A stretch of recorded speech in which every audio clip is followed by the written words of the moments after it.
What would you do if you saw a child being dragged into a van by two dangerous men?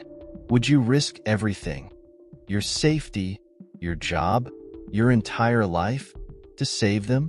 For Desmond Carter, it wasn't just a decision. It was a decisive moment that would change his life forever. Now imagine this. The boy's wealthy family wants to repay his bravery, but their gratitude brings with it secrets darker than anyone could imagine. How far would you go to discover the truth? And at what cost? Stay tuned for a story of courage, deception, and redemption that will leave you questioning what you would do in his place. Desmond Carter groaned as his alarm buzzed sharply at 5:30 a.m. The room was dim, save for the faint glow of a street lamp filtering through the tattered blinds of his apartment. He rubbed his eyes and glanced over at the small bed across the room, where his daughter, Mila, lay curled under a pink blanket.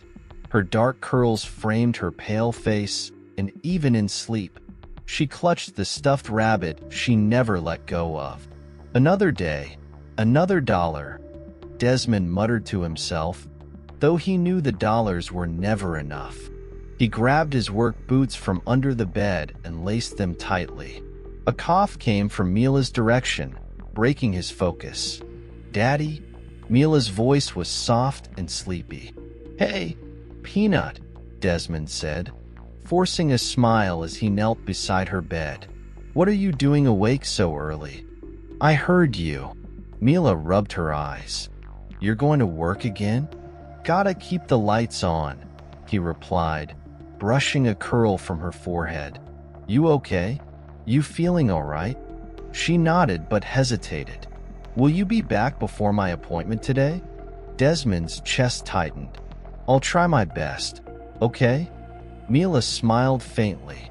"Don't forget, you promised we'd get ice cream after." "I haven't forgotten," Desmond assured her, though guilt gnawed at him. His warehouse job often kept him late, and he wasn't sure he'd make it in time. "Get some more sleep, Peanut. I'll see you later." As he left the apartment, the chill of the morning air hit him like a slap. It wasn't just the cold. He felt the weight of Mila's illness and the endless bills pressing down on him. But he shook it off. He had to keep moving. Desmond walked briskly down the cracked sidewalk, his steel-toed boots echoing with each step. He was already running late for his shift, but as he turned a corner, a faint, muffled cry stopped him in his tracks. He froze, his ears straining. "Help! Please, let me go." The voice was high-pitched, desperate. Desmond's heart hammered. He took a step forward but hesitated. He needed to get to work. His boss wouldn't understand an excuse. He'd already used up his second chances this month. "Somebody help?" The cry came again, sharper this time. Desmond swore under his breath. Against his better judgment, he turned toward the sound, jogging cautiously down a narrow alley. The sight ahead froze him. Two large men in dark clothes were dragging a small boy toward a black van. The boy thrashed wildly, his blonde hair a mess, tears streaking his face. "Let him go," Desmond shouted, his voice trembling but loud enough to echo off the alley walls. The men turned, their expressions hardening. One sneered. "Mind your business, pal." "Not a chance," Desmond replied, his eyes darting around for something, anything, he could use. His gaze landed on a wooden plank leaning against a dumpster. He grabbed it and stepped forward, gripping it tightly. "I said, let him go." The men exchanged glances. "You don't want this fight," one growled. "Try me," Desmond said, his voice steady despite the adrenaline coursing through him. For a moment, the men hesitated. Then one cursed under his breath. "Let's go." They shoved the boy to the ground and bolted, disappearing down a side street. The van screeched to life and sped off. Desmond dropped the plank and knelt beside the trembling boy. Hey, you're okay now. What's your name? Timmy, the boy stammered, his small frame shaking. You're safe, Timmy. Let's get you somewhere safe. Desmond walked into the local precinct, holding Timmy's hand tightly. The fluorescent lights buzzed overhead, casting a sterile glow over the room. He approached the front desk, where a middle-aged officer looked up from his paperwork. Can I help you? The officer asked. This boy, Desmond began. Glancing at Timmy, he was almost kidnapped. I scared the guys off, but he doesn't know where he lives. The officer's face grew serious. Come with me. They were ushered into a small office, where Officer Karen Morales introduced herself. She crouched down to Timmy's level. Hi, buddy. You're safe now, okay? No one's going to hurt you. Timmy nodded, but clung to Desmond's hand. Morales stood and turned to Desmond. Can you tell me what happened? Desmond recounted the events, his voice calm despite the lingering adrenaline. Morales listened intently, scribbling notes. You said there were 2 men in a black van? She asked. Yeah. No plates that I could see, Desmond replied. They ran as soon as I stepped in. You did a brave thing, Morales said. Not everyone would have. Desmond shrugged. I couldn't just walk away. By the time Desmond arrived at the warehouse, his stomach churned with anxiety. He was over an hour late. As soon as he stepped onto the loading dock, his boss, Henry Rollins, spotted him. Hail! Rollins barked, storming over. You're late. Again. I know, sir, but... No excuses, Rollins snapped, jabbing a finger at him. You think these boxes move themselves? That hour's coming out of your paycheck. And next time, don't bother showing up. Desmond bit back his frustration.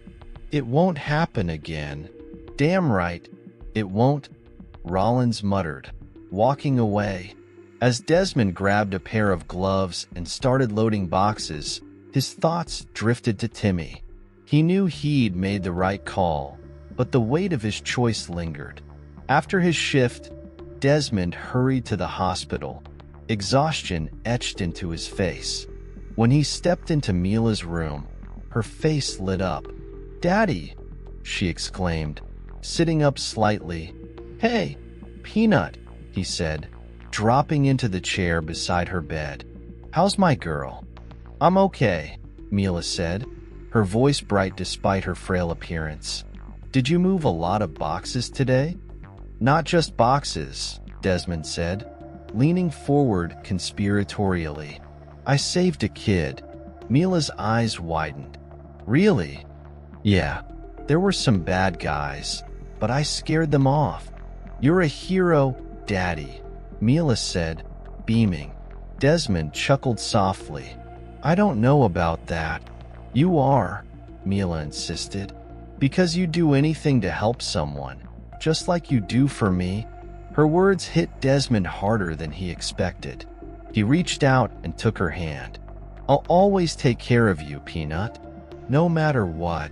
As she drifted off to sleep, Desmond sat by her side, watching her breathe. The weight of the day felt lighter now, replaced by a quiet sense of resolve. Whatever challenges lay ahead, he would face them head-on, for Mila and for himself. Desmond's phone buzzed as he was setting down a bowl of soup for Mila. He glanced at the number, unknown. With a hesitant sigh, he answered, keeping his tone wary. This is Desmond Carter. Mr. Carter, this is Rachel Ward. I'm Liam's mother. A warm, slightly trembling voice responded. I just wanted to thank you for saving my son, my husband and I. We owe you more than we can ever express. Desmond shifted in his chair, unsure how to respond. I was just in the right place at the right time.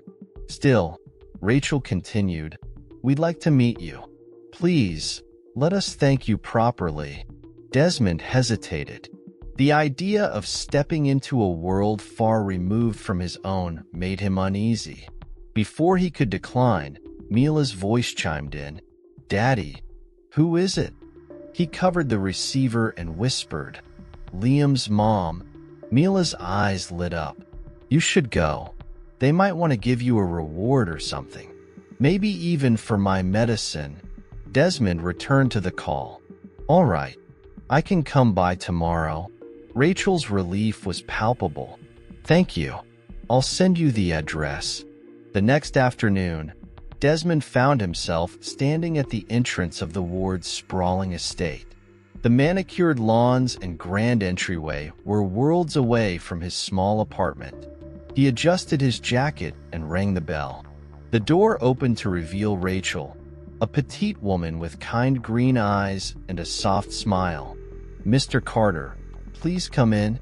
"Just Desmond is fine," he said, stepping inside. The interior was just as grand as the exterior. Polished wood floors, tasteful artwork, and a warmth that felt at odds with the wealth. "Elliot, he's here," Rachel called as a tall man with graying hair approached, his sharp blue eyes studying Desmond. "Desmond," Elliot said, extending a hand. "Thank you for what you did. You didn't just save my son. You saved our family." Desmond shook his hand firmly. "I just did what anyone would do." "Not anyone," Elliot said, leading him to a sitting area. "Liam's been talking about you nonstop. He said you were like a superhero." Rachel placed a tray of coffee and snacks on the table. "He's upstairs resting, but he'd love to see you before you leave." As they sat, Elliot leaned forward. "We'd like to offer you something, a way to show our gratitude. What if I could give you a better job?" Desmond blinked. "A job?" "At Parker Global Enterprises. It's my company," Elliot explained. "The hours are better, the pay's better, and we train you. You wouldn't have to break your back in that warehouse anymore." Desmond hesitated. "That's generous, but why?" "You risked everything for our son," Rachel said earnestly. "It's the least we can do." After dinner, Desmond found himself alone with Elliot in the study. The room, lined with bookshelves and rich leather chairs, exuded power and wealth. "There's more to this than gratitude," Elliot began, swirling the whiskey in his glass. "Those men who tried to take Liam, they're not random criminals. They're connected to something much bigger." "What do you mean?" Desmond asked. Elliot's jaw tightened. "I can't go into details yet, but I need someone I can trust. Someone outside my usual circles." Desmond frowned. "What are you asking me to do?" "Take the job," Elliot said. "Let me train you. You'll be in a better position to help if anything happens again." Desmond leaned back, the weight of the offer pressing on him. The thought of Mila's medical bills flickered in his mind. He exhaled. "All right, I'll take the job." Before heading home, Desmond stopped by the precinct to speak with Officer Morales. She greeted him with a firm handshake and a curious expression. "To what do I owe this visit?" "I just met Liam's parents," Desmond said. "They offered me a job." Morales raised an eyebrow. "That's unexpected. They also hinted that the kidnappers might be part of something bigger. Do you know anything about that?" Morales leaned against her desk. "We've been investigating a trafficking ring. The attempted abduction fits their pattern, but it's rare for them to target a kid from such a wealthy family. It doesn't add up." "So what do I do?" Desmond asked. "Stay close to the wards," Morales said. "If anything seems off, let me know. And be careful." Later that evening, Desmond returned to his apartment, where Mila was waiting eagerly. "How was it?" she asked, her eyes wide with curiosity. "It was different," Desmond said, sitting beside her. "They offered me a new job. Better hours, better pay." Mila beamed. "Does that mean you'll be home more?" "Yeah, Peanut," Desmond said, pulling her into a hug. "It means I'll be home more." As Mila chattered excitedly about their future, Desmond felt a flicker of hope. The path ahead was uncertain, but for the first time in a long time, he believed it might lead to something better. The towering building of Parker Global Enterprises stood before Desmond like a monolith of opportunity. He adjusted the collar of his crisp, navy blue polo shirt embroidered with the company logo, feeling out of place but determined. Inside, the hum of machinery filled the air as employees bustled around the operations floor. Cynthia Morales, his sharp-eyed supervisor, greeted him with a clipboard and an encouraging smile. "Desmond Carter?" she asked, extending her hand. "That's me," he replied, shaking it firmly. "Welcome aboard," she said, gesturing for him to follow. "I'll give you a quick tour and walk you through your responsibilities." As Desmond trailed behind her, he couldn't help but notice the precision with which the floor operated. Everything ran like clockwork, until a faint argument caught his attention near a row of offices. A man in a suit was speaking in hushed but agitated tones with Elliot Ward. Desmond forced his gaze back to Cynthia, but the image stuck with him. After his shift, Desmond found himself replaying the scene as he waited for the elevator. Just as the doors opened, he overheard Elliot's voice around the corner. "I told you, we'll handle it. Don't let this escalate," Elliot said, his tone tense. Desmond's stomach twisted. He quickly stepped into the elevator before anyone could spot him lingering. That night, he sat at his kitchen table, staring at his phone. Mila, sitting nearby with her coloring book, noticed his distracted demeanor. "Daddy, what's wrong?" she asked, tilting her head. "Nothing, Peanut," he said with a forced smile. "Just thinking about work." Mila pouted. "Do you not like your new job?" "I do," he reassured her, ruffling her curls. "It's just complicated." Complicated wasn't the half of it. The next day brought a much-needed reprieve. Mila had a doctor's appointment, and the news was good. Her latest tests showed improvement. "You're doing great, Mila," the doctor said, smiling at her. "Keep this up, and we might see even more progress next month." Mila beamed, and Desmond felt a weight lift off his shoulders, if only temporarily. As they left the hospital, Mila squeezed his hand. "See? Things are getting better," she said brightly. "Yeah, Peanut," Desmond replied, his heart swelling with pride. "They are." Her joy reignited his resolve. Whatever doubts he had about Parker Global or Elliot Ward, he wouldn't let them interfere with Mila's recovery. Back at work, Desmond couldn't shake his curiosity. During his break, he wandered into an area of the building he hadn't explored yet. Stacks of files sat on a desk, and a computer screen displayed routing data. "Carter, you're not supposed to be here," a voice said behind him. Desmond turned to see Cynthia, her brow furrowed. "Sorry, I got lost," he said, scratching the back of his neck. She gave him a scrutinizing look but didn't press further. "Stick to your section. Let me know if you have questions." As she walked away, Desmond's eyes lingered on the screen. The data looked odd, routes that didn't align with the company's operations. It nagged at him all afternoon. Later that night, he called Officer Morales. "I think something's not right at Parker Global," he said. "What do you mean?" she asked. "I saw routing data that doesn't make sense. And Elliot, he's been acting strange, talking about handling things quietly." Morales's tone grew serious. "If you see anything else, let me know. And Desmond, be careful." A few days later, as Desmond was finishing his shift, a colleague approached him, a man he'd barely spoken to before. "You're new, right?" the man asked, leaning against the conveyor belt. "Yeah," Desmond replied cautiously. The man's expression darkened. Word of advice: don't ask questions. Just do your job and stay in your lane. Desmond's jaw tightened. I don't know what you're talking about. Good, the man said, stepping closer. Keep it that way.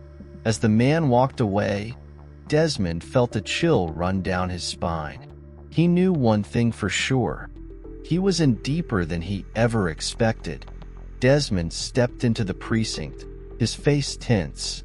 Officer Morales greeted him with a firm handshake. Carter, I've been expecting you.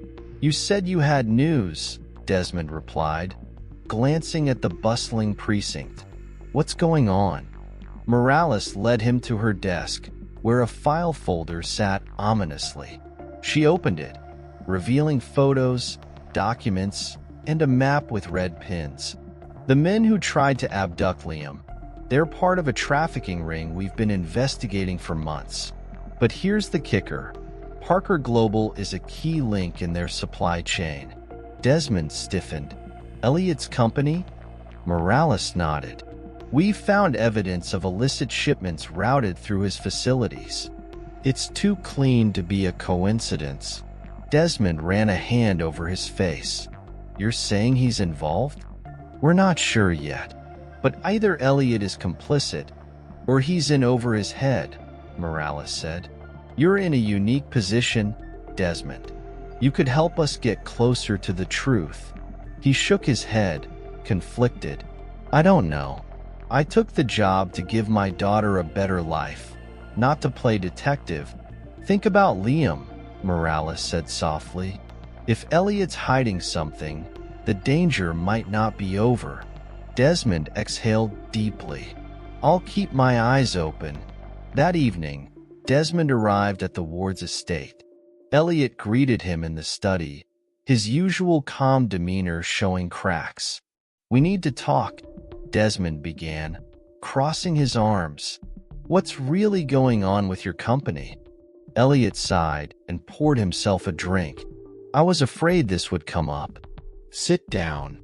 Desmond remained standing. I'd rather hear the truth. Elliot stared into his glass.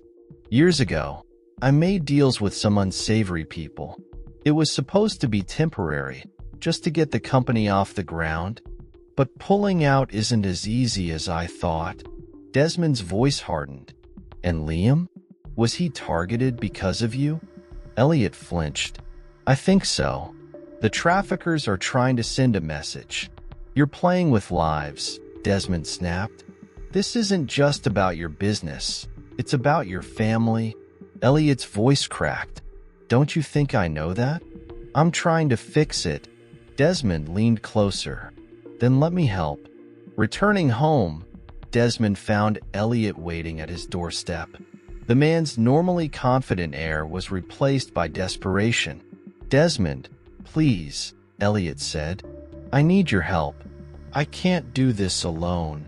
Desmond frowned. You've got resources I can't even imagine. Why me?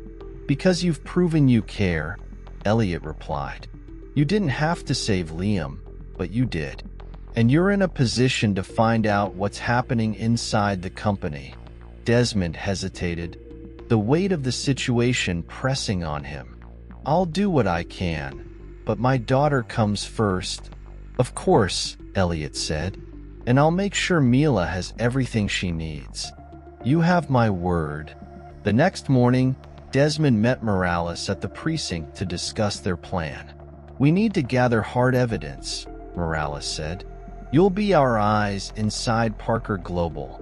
Desmond crossed his arms. And what happens if they find out? We'll make sure you're protected, Morales assured him. But this is the best chance we have to shut them down. Desmond sighed. All right, what do you need me to do? Morales slid a small recording device across the table. Start with Elliot. If he's clean, this will clear him. If not, we'll have what we need to act. Desmond pocketed the device, his resolve hardening. Let's do this. Back at Parker Global, Desmond moved cautiously, his eyes and ears tuned to every conversation. He managed to slip into the office of one of Elliot's associates, where he found shipping manifests that didn't match the company's records. Just as he was snapping photos, the door creaked open. "What are you doing here?" a voice demanded. Desmond turned to see the same man who had warned him earlier. His heart pounded. "Just doing my job." "Looks like you're doing more than that," the man said, stepping closer. "You need to remember your place." Desmond clenched his fists, but before he could respond, the man's phone buzzed. He glanced at the screen and cursed under his breath. "You've got no idea what you're messing with." As the man stormed out, Desmond exhaled shakily.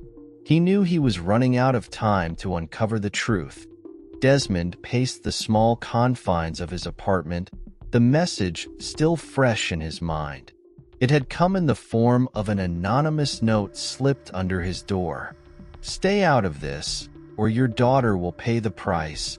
Mila sat at the kitchen table, humming softly as she colored in her sketchbook. She was blissfully unaware of the danger hanging over them. "Daddy, look," Mila chirped, holding up her drawing. It was a picture of the two of them at the park, surrounded by swirls of bright colors. "That's beautiful, Peanut," Desmond said, forcing a smile. His mind raced as he tried to figure out the next step. Should he tell Morales?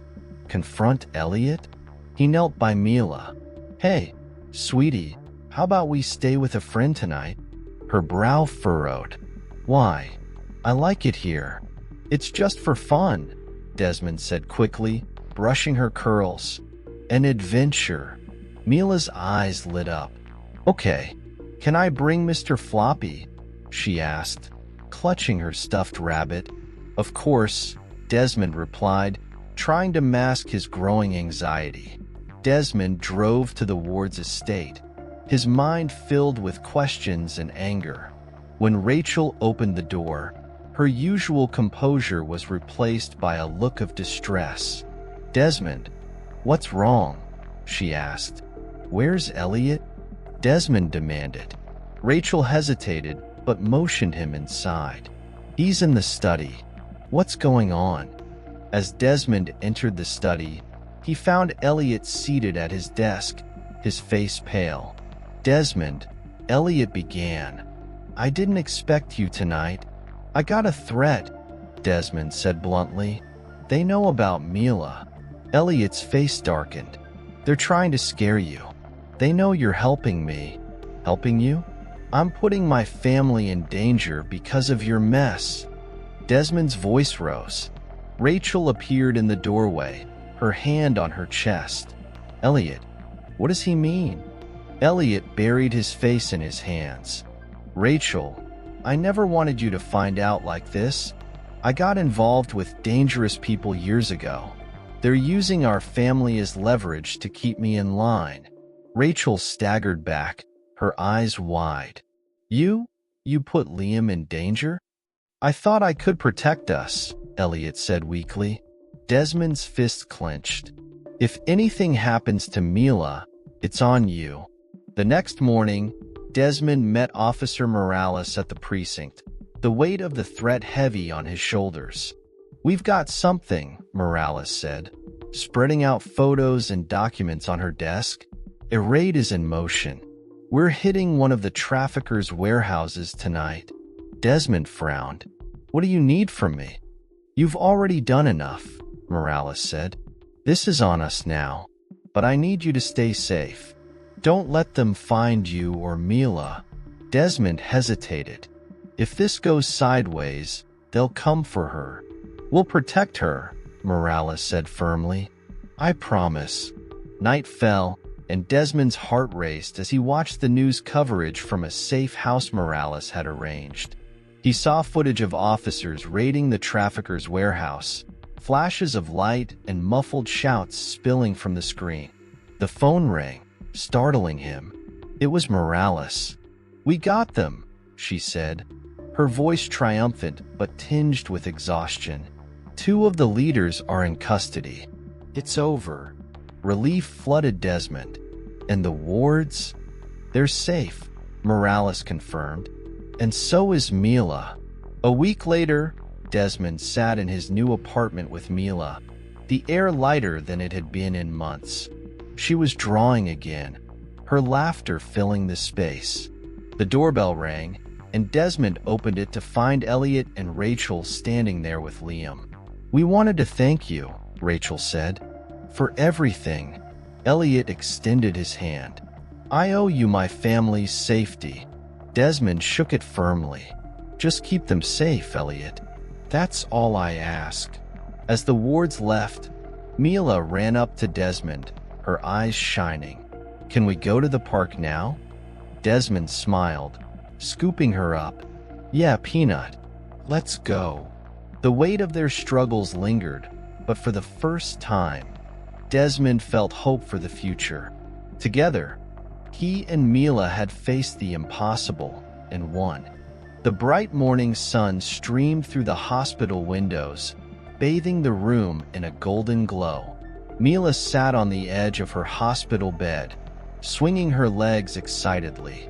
Her cheeks, once pale, now showed a healthy flush, and her curls bounced as she turned to Desmond. "Daddy, they said I can go home today," Mila exclaimed, her voice filled with joy. Desmond crouched down to her level, a wide smile on his face. "I know, Peanut.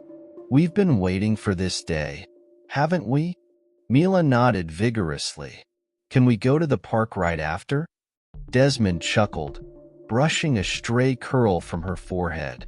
"You bet we can. But first, we need to celebrate properly." A nurse entered the room, carrying a clipboard. "Ready to head out, Mila?" "Ready," Mila chirped, grabbing her stuffed rabbit. Desmond stood, shaking the nurse's hand. "Thank you for everything," he said, his voice thick with emotion. The nurse smiled warmly. "She's a fighter, Mr. Carter. Take care of each other." As Desmond wheeled Mila out of the hospital for the last time, he couldn't help but feel an overwhelming sense of relief and gratitude. This was the fresh start they had been fighting for. The ward's backyard was a scene of cheerful chaos. Balloons and bright colors floated above tables laden with food, and children's laughter echoed across the lawn.